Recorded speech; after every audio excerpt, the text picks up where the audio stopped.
Thank you for joining us once again here on PM Express. It has been the last few weeks an unprecedented time in the Fourth Republic when it comes to this relationship between the legislature and the executive. We haven't seen this clash before. Well, we've seen the clash over the period, but this particular one is proving to be very unique and unprecedented because there's so many moving parts that has actually conspired to ensure that part of the government is crippled in terms of its functionality. I'll explain pretty shortly. As we speak right now, there are several ministries without substantive ministers because of this constitutional dilemma. And it appears there's no end in sight here, and we need to address it. It all revolves around a certain figure, 27 days. What am I talking about?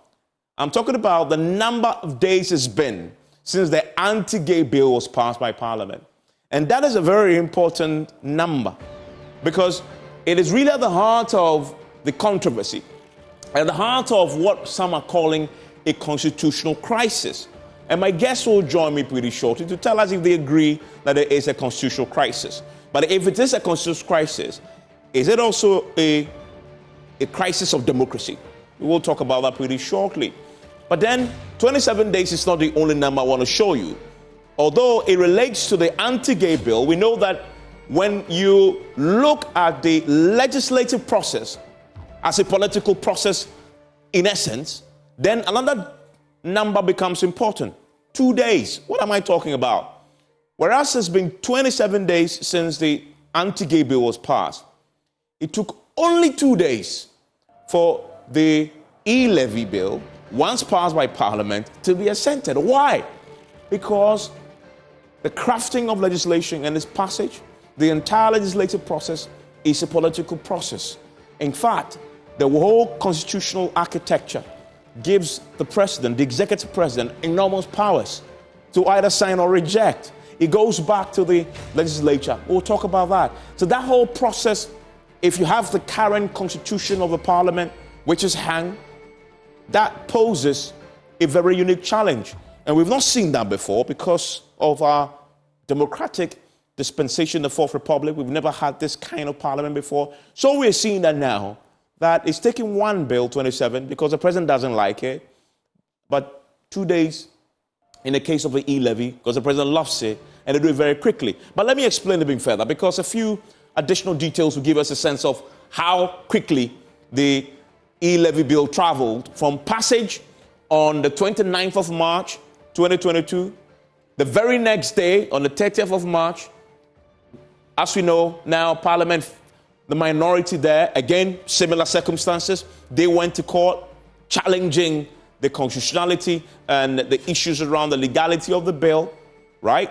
In spite of the pendency of that case, we know a day later, on the 31st of March, the president assented to that particular bill.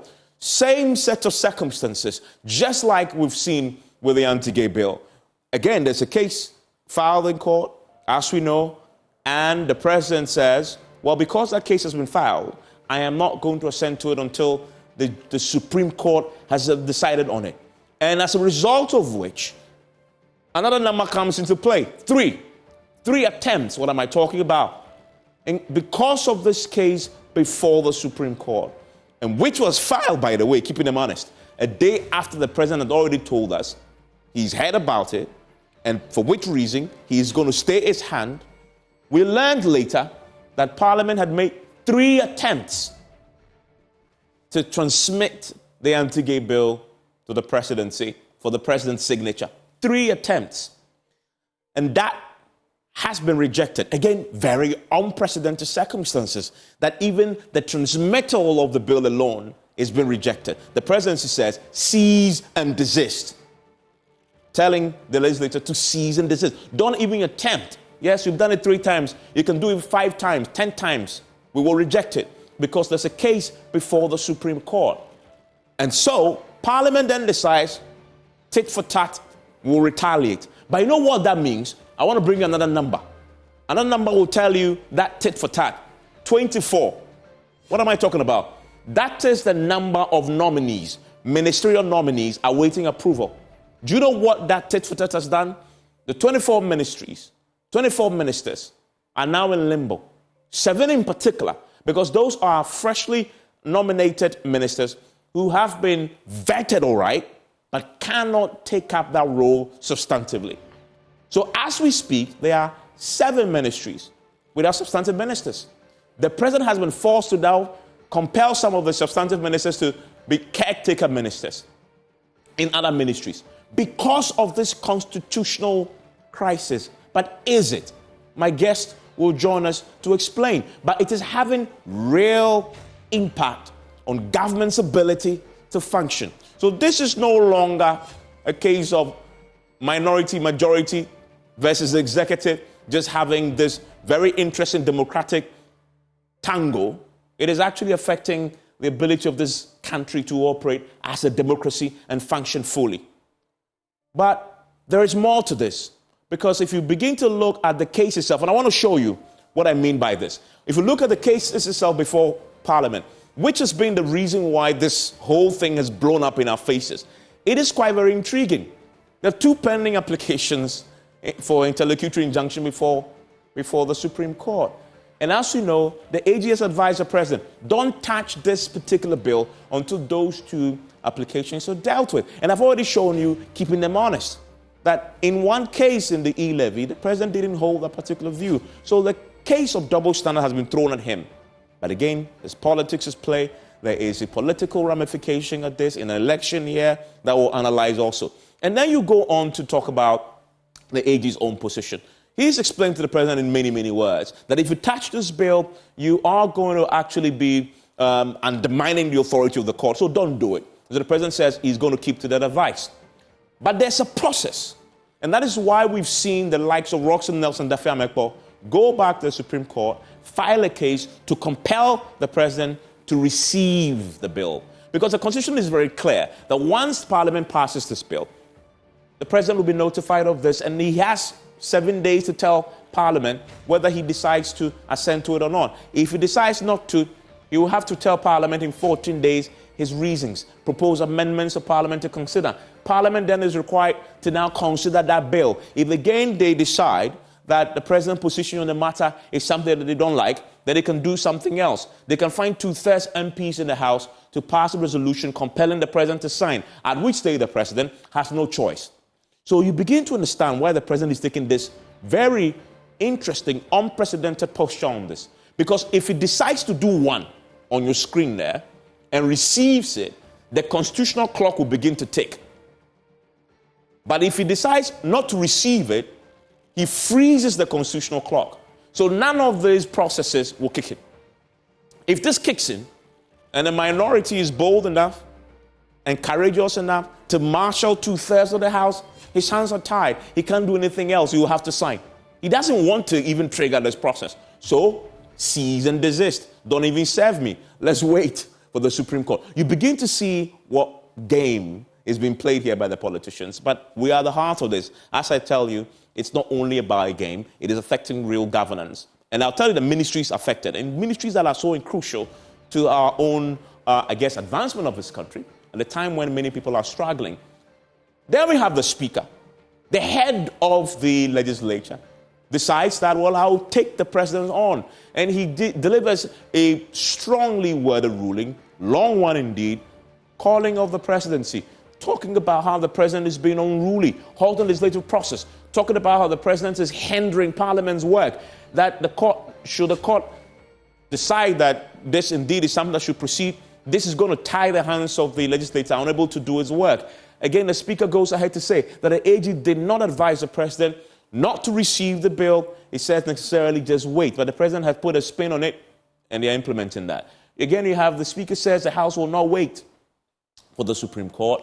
Decision on the Roxanne Dafe-Amekpo matter will just simply stay off. And that is why we have many ministers currently who have not been approved, although they've been vetted. So the tit for tat again is there. And now you begin to see the timeline of events when it comes to the speaker's own ruling. Keep them honest. And that's what we try to do here all the time on PM Express. Because the time that the speaker was given this ruling on referencing Roxanne Dafe-Amekpo's processed before the courts.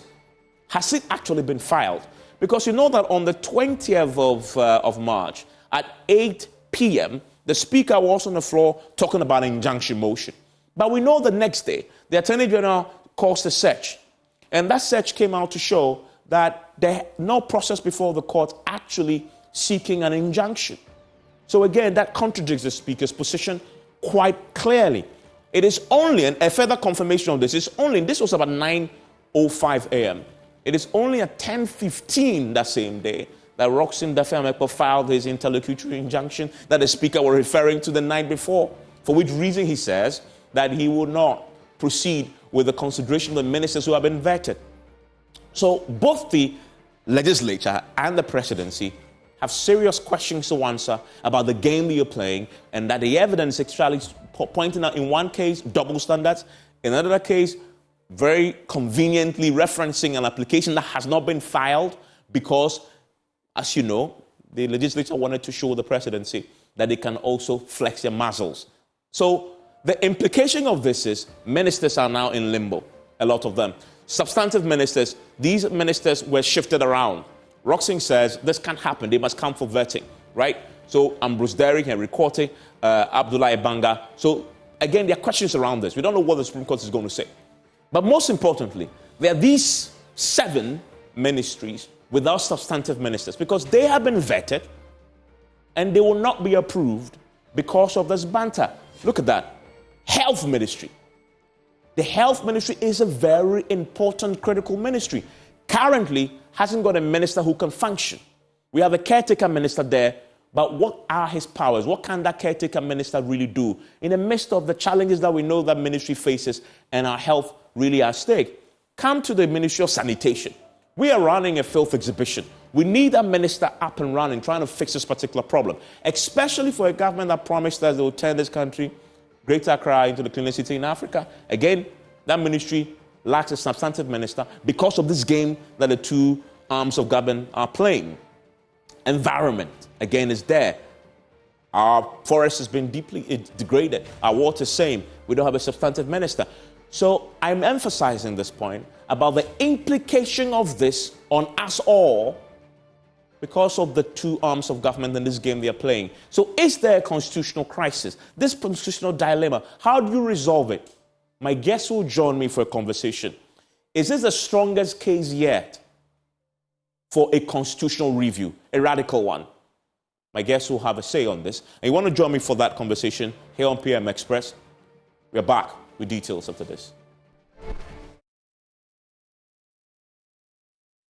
And thank you for staying with us here on PM Express. My guest joining me for a conversation tonight, one person that I'm delighted to have. It's been a while since I spoke to him, but he's a law lecturer at the Gimpa Law School, and he joins us for a conversation. Justice Fremsai, thank you for joining us tonight for this all-important conversation. Also joining us tonight for a chat is Dr. Rashid Druman. You know him.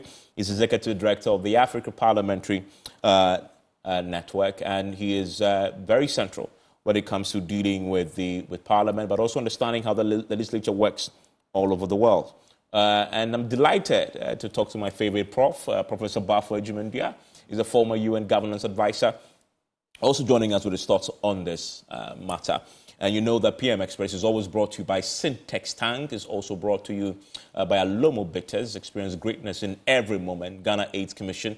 Pepsodent, every smile matters. Syntex Tank is one that I always recommend to you, and it is one that brings you the double layer tank. Now you can have as many layers as you want. Syntex Tank is first to introduce the white inner layer tanks in Ghana. We now introduce you to the Cosmos Specs order. You can get any color, any size that you prefer, and they have the longest warranty, 7 years, and you can give them a call. They are across the country on 0244 335 168. Shop online at synthesisgh.com. You're strong, you're tough. But why don't you also pick up a Pepsodent? Because they have the pro-fluoride and microcalcium ingredients sealing tiny and invisible holes in your teeth. This prevents the cavities, keeps your teeth strong and mouth healthy. Pepsodent Cavity has many sizes, 175G all the way down to 12G. So you can always get what you can afford at any time. Don't just use toothpaste, use Pepsodent. Every smile matters. Let me quickly go to my guest who's joining me now for a conversation. In Justice Stream side, let me start with you because you are the lawyer with us on this particular show. Do we have a constitutional crisis? Thank you very much, Evans. I don't think we have a constitutional crisis. What we have is a normal expectation of governance, and that is the very essence of separation of powers and checks and balances. The idea behind this principle is to ensure that no department of government or no arm of government becomes too powerful so as to become dictatorial. So the arrangement of separating the arms is to ensure that whenever one arm is doing something which is not, which the other arm finds to be going out of order, the other arm will take steps to keep that arm in check. And so what we are witnessing today, what we are witnessing around this time is what we actually should be witnessing. But it also underlines one common thing. Governance is really about building consensus, is really about giving and taking, and that is what makes governance possible.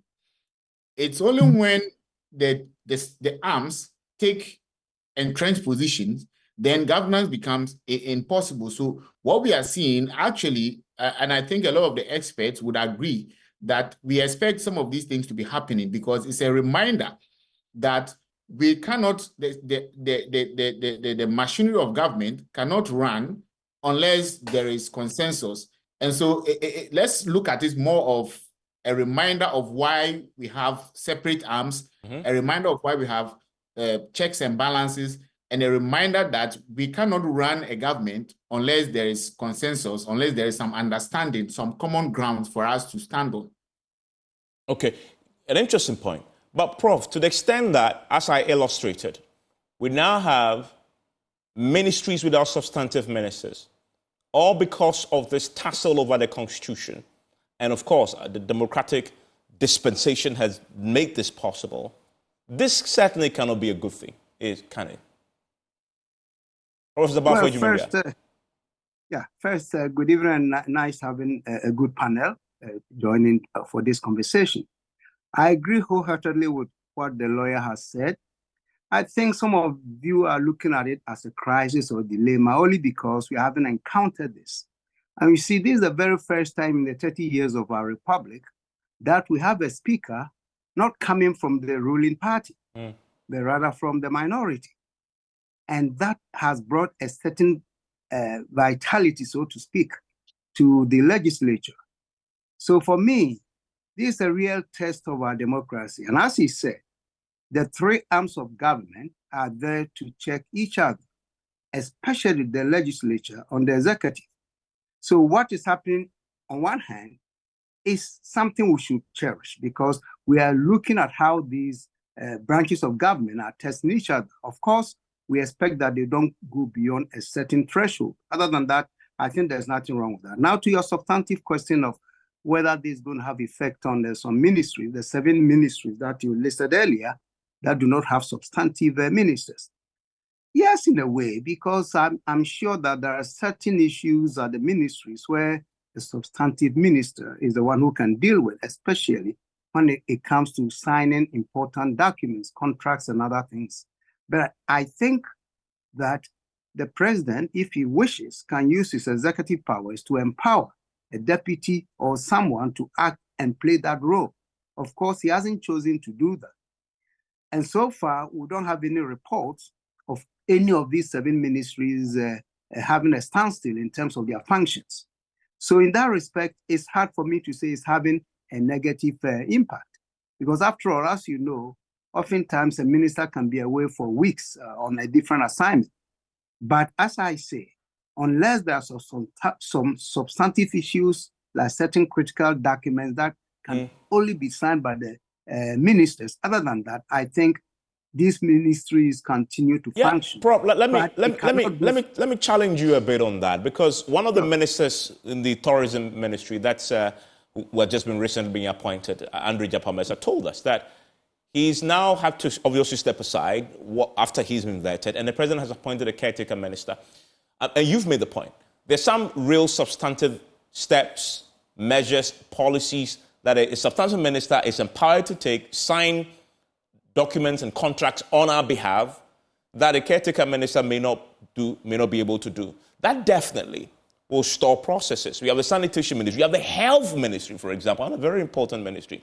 If you drill down, for a country like ours, where we are in our development journey, we don't need this now, do we? I mean, a US, for example, can afford to have a gridlock over the approval of the budget, for example, that always threatens a government shutdown. I mean, they're so far ahead in their development, the system and the democracy always recovers. But many will make the point to you that for a country like ours, we cannot be doing this at this time. I think you make an excellent point, Evans. You're right. Certain countries, such as the US, can afford to do this, but we cannot. I agree with you perfectly.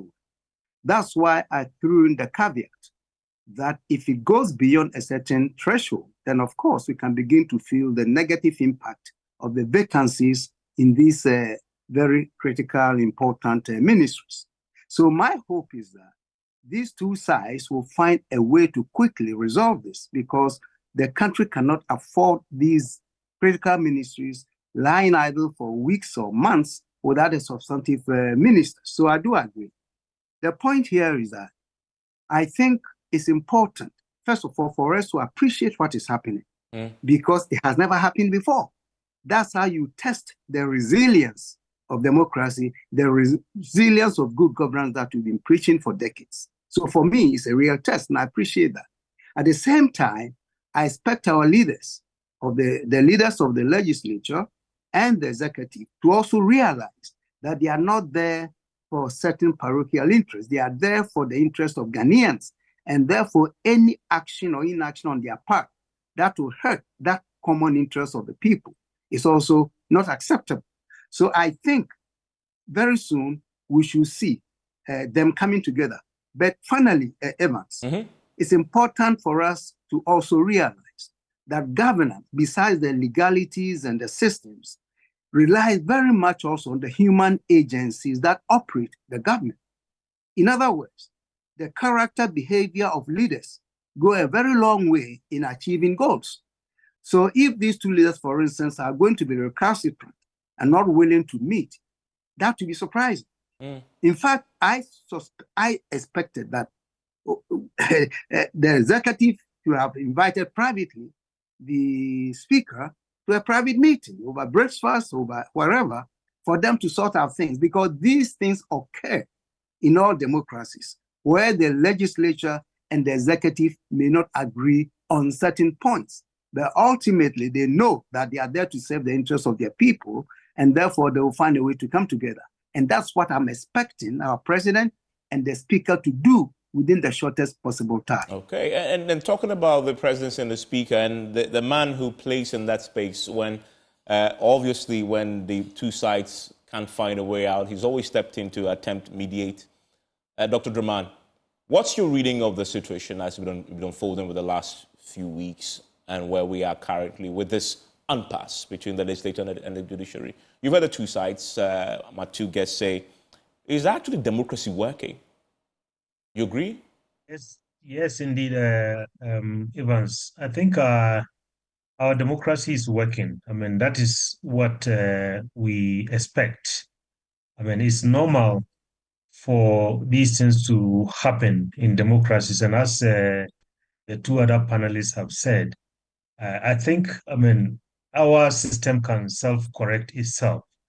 And I believe that is, I mean, how we are going to come out a little bit stronger and resilient, I mean, in terms of our democratic practice.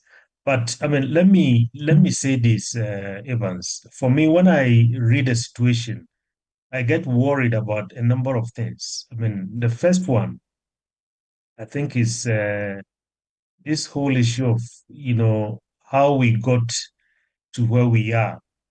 You remember, I mean, on your show many times, right from the beginning of this eighth parliament, I think some of us have said that, look, we are not in normal times. The only thing that can take us out of constant crisis is to make sure that at least we build bridges. We have some form of consensus between not only the minority and the majority in the House, but also, most importantly, between the executive, between the Speaker and the President, particularly because, they are not from the same stock. Because this wouldn't have happened in the seventh Parliament when Right Honorable Michael Kwe was Speaker. There would have been conversations, between the two leaders, and this issue wouldn't even have come to the public space. The second issue for me that is worrying is the rollback of these newfound powers, if I can put it that way, in the name of private members' bills. That our parliament has fought for, from the first parliament until the seventh parliament, and all of a sudden we are seeing a lot of rolling back of these powers. We saw the president refused to sign two previous private members' bills, and now we are here. So for me, it raises a number of questions. Is it just simply our leaders are just cherry picking? Are they maybe leading us without any serious principles? Or is it that Parliament is not diligent in terms of putting together some of these laws? Because what I know is that there has to be due process when these bills are being put together, so that they don't offend any law that exists in our country. Yeah, and Dr. Rahman, that point is a fundamental point for which I really want to interrogate a bit more and expand on. And it's part of the reason why we're asking whether we have a constitutional dilemma. Because you have a private member's motion bill that travels, but is governed by the Constitution. The Constitution says if it's a private member's motion, it cannot impose a burden on the purse, on the national purse. So we have a situation, however, and Dr. Draman makes the point, where the president has not only refused to sign in the cases of the two other bills, including the criminal aspect of the bill that relates to the witchcraft that was led by a member of parliament for Medina. He refused to sign that particular bill. But in the case of the anti-gay bill, he has refused to even receive the bill. Tell me what that means when it comes to the Constitution. This latest attempt by the president, categorical stance on the matter to Parliament to cease and desist because of the pendency of an application of the Supreme Court. Doesn't that pose a constitutional question? Well, it does. It does. And I think the concern has been whether the president is acting in accordance with the dictates or the expectations of the Constitution. I think that is where the issue has been. Now, I think when I pick it from where Dr. Dramani ended, it is clear that there is a deliberate attempt or effort from the presidency to really, shut down this opportunity of private member bill. So if you look at his previous refusal to sign or to veto, you see, and the thing is quite interesting because the power to veto, the president has the power to veto a bill. And that power is actually guided by steps and timelines. What he can veto, the grounds on which he can, veto the bill, and also the time frame within which he could do that. In all the three instances that the president is having issue with it, he seems to have failed to follow any of these limitations. So the first two bills, he simply said he said he likes the bill, but the fact is that it was introduced by a private member. And so he doesn't think that he would sign it. That was his communique on that, which is problematic because the person who is empowered by the Constitution to determine whether the bill imposes, taxes or that, so it's a financial bill, is the Speaker. Any other person, if you have a problem with even the Speaker's discretion, which you may challenge, I think you have to go to court like anyone else.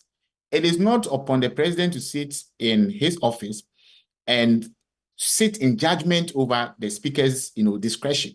That discretion could only be challenged in a court of law. So that's the first one, and that's the problem with the first one. Now, this one, it seems to be, he doesn't even want to receive it in the first place.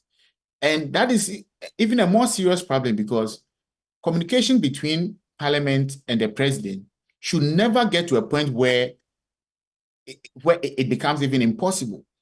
So, and what is the issue with accepting the bill? You could accept it, and that's why the Constitution gives the president the power to veto. So if you have a problem with the bill, what you need to do is receive it, state your problems. You have options to communicate directly with the Speaker, or even refer to Council of State, for all these institutions that have been established by the Constitution to consider your view, and then there will be a way out. Now, what the president has chosen to do is to hold everyone to, ransom, and no one can do anything. But there is a school of thought which suggests that you have the power to veto, and you have to do it within a certain period. A period. If you fail to exercise the power within the period, what happens? And that is a question which is up now, because once he receives the bill, or then the timeline starts counting. Yes. There's one school of thought which says that if he receives the bill and he fails to act within the regulated time, it means then he has waived his right to veto the bill. Then the bill is now due and ripe for what? Gazetting. That's one school of thought. There's another school of thought which says that, well, if he fails to do it, then the bill hangs and nothing can happen. But I don't think the framers of the Constitution had that intention. I mean, the mere fact that they put timelines on the bill shows that they want you to act within a specific time. And when you fail, then what happens is that the bill, you waived your right within the time frame. Now, there's a third issue, which is his refusal to even accept the bill, which is actually causing the Speaker to also react this way, on grounds that there's a case in court which there's an injunction. So the president, he doesn't want to do anything that would prejudice the injunction application. And that is also strange. It is strange on grounds that we've been here before. E-levy situation has happened, right? And when it happened, the same argument was made that, well, there's an injunction application, so don't sign it until it's done. And the president signed and said, well, he is not bound by an application, which makes sense to me, because the truth of the matter is, if we want to go by this idea that whenever there is an injunction application on anything, then everyone must stop. I mean, imagine, Evans, in your station, if I sue you, maybe I sue Joy FM, and I'm saying that, well, I make some allegation and I apply for an injunction. And in my injunction, my request is that Joy FM should not transmit until the case is decided. Imagine if that principle works. Joy FM would have to shut down, and then we go into the merit only to find out that, oh, really, I don't even have a case. How do you recover your losses for the period? So that school of thought, it only makes sense if upon filing, there's a timeline within which the court should decide. Yeah. So, for example, if you file it and the effect is that it will be stayed, then there should be an additional rule to say that the case should be decided within a certain period of time. Otherwise, then the injunction will not work. And the courts have had an opportunity to actually criticize. Some judges have criticized this rule.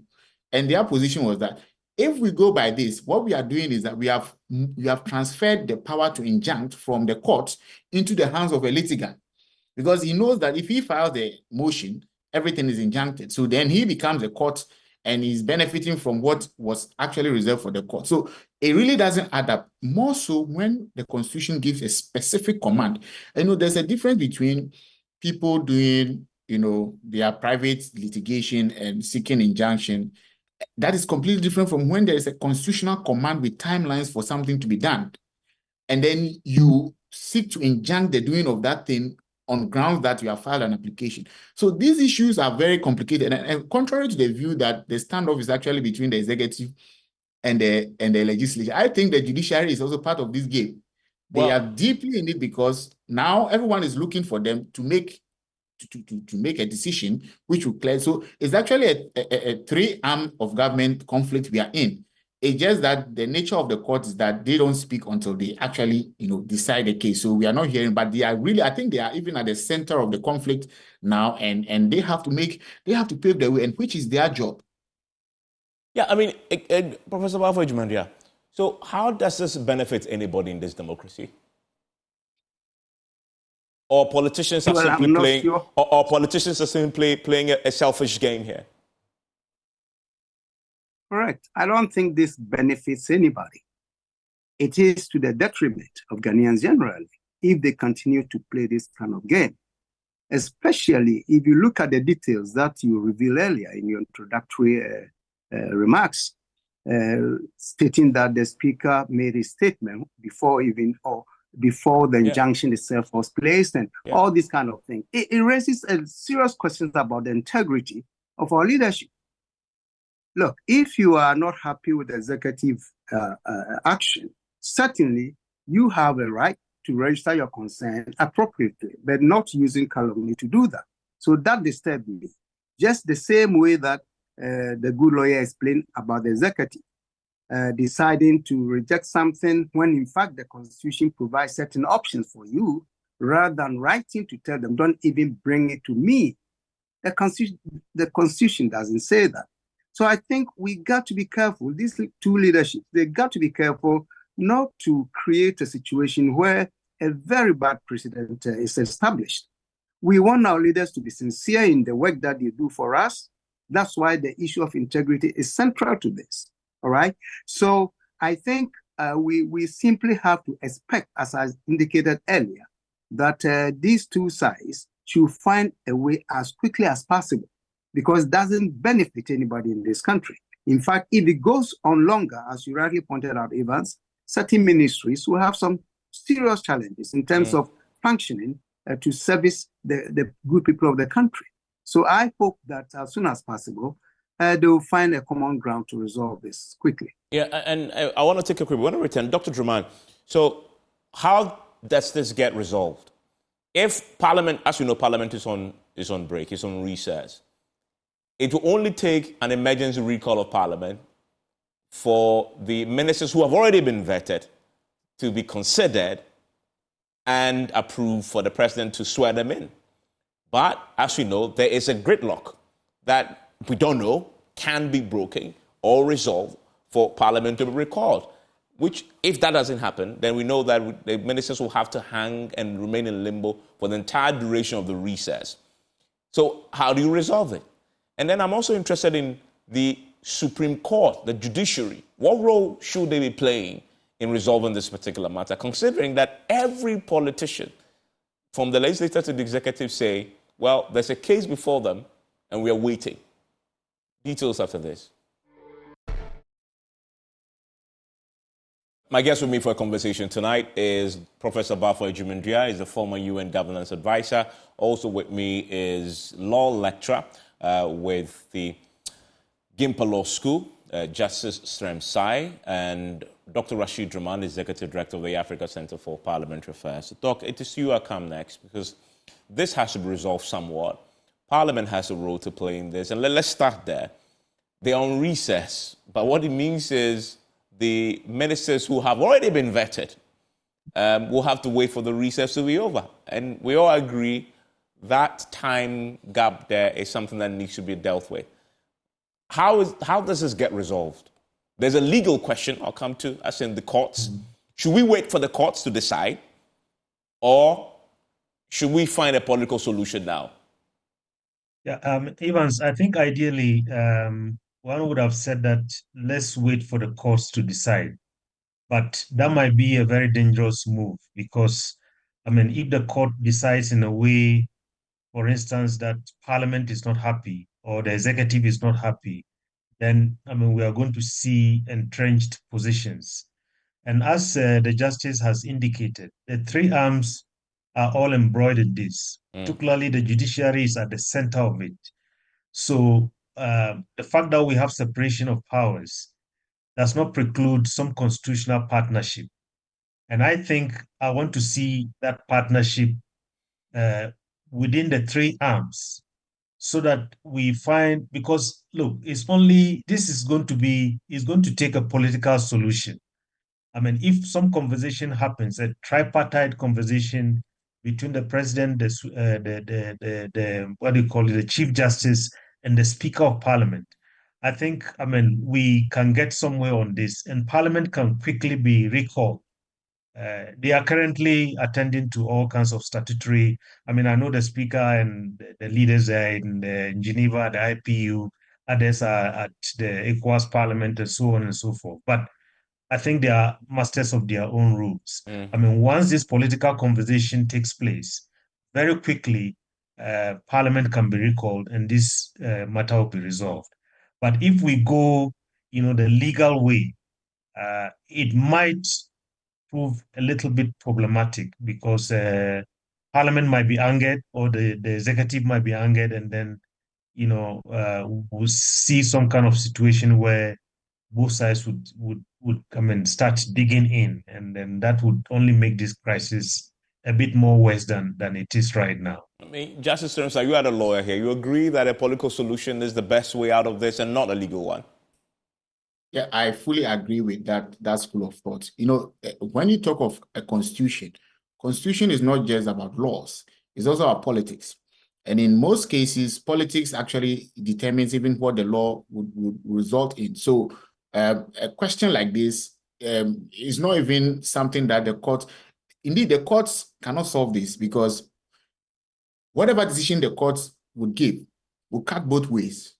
So if the court says, for example, that an injunction means everyone must stop, it cuts the president and also cuts the speaker. If it says injunction doesn't mean that you can stop, the effect will be the same for both sides. So they are evenly divided in the middle, and the court decision cannot resolve this at all. It is clearly a political matter which must be resolved using politics.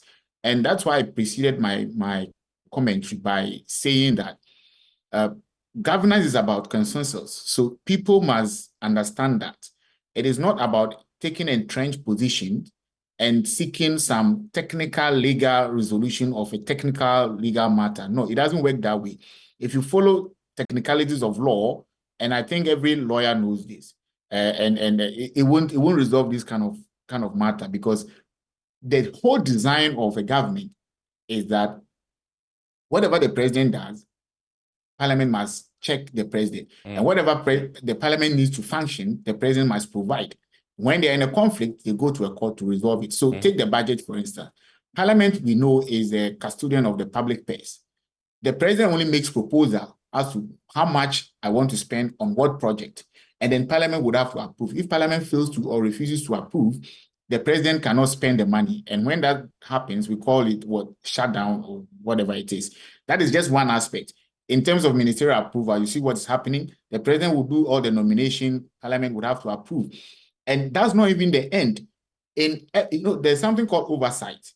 Everything that the president is doing, that is why we have various committees in Parliament which also supervise the ministries. So if you take the Minister of Finance, for instance, you report to the Financial Committee of Parliament. If you take the Health Minister, what it does is to report to the Health Committee on Parliament. So even beyond the approval of the ministers, even the approval of programs and projects and how much what they spend, it all goes through Parliament. And if you respect the rule of law, you cannot even do anything without reference to Parliament. That is how the design is. So it is not a question of taking entrenched positions and insisting that your way should be the way, and without your way, nothing will happen. No, you would have to respect the fact that the Constitution has put you in a position where you have to build consensus. And I think that is what we should be looking at going forward. Okay, consensus. And I have 30 seconds, Professor Bafo Ejimendria. Some say this is the best case yet for a need to amend the Constitution, for a constitutional review, because of where we are right now. Do you agree with those?